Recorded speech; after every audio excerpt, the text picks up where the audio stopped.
Salut! Aujourd'hui, on va parler des différents glaçages qui peuvent aller sur les biscuits.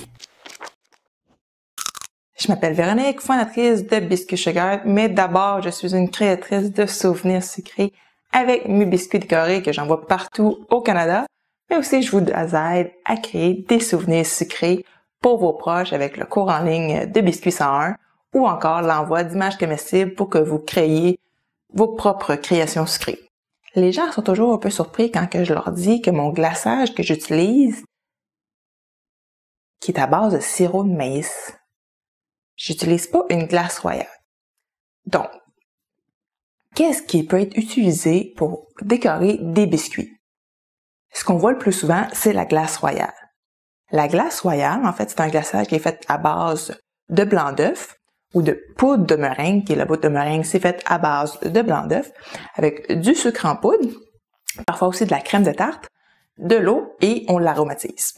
Le glaçage que j'utilise est un glaçage au sirop de maïs. Donc, c'est un glaçage qui est sans œuf.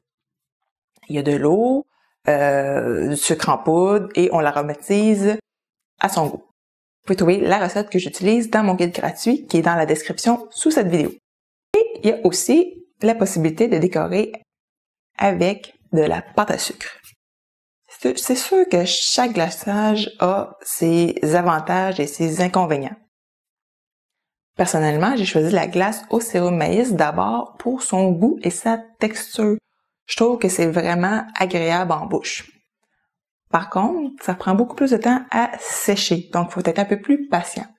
Également, on peut pas être aussi précis avec cette glace-là qu'avec la glace, par exemple, la glace royale.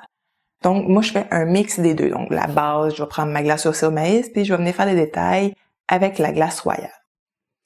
Justement, la glace royale sèche à peu près 2 fois plus vite que la glace au sirop de maïs.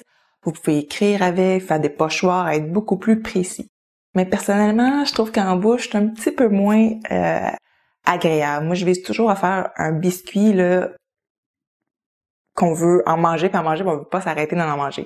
Donc, c'est pour ça. Et la dernière option, que je vois beaucoup, de plus en plus, c'est la pâte à sucre.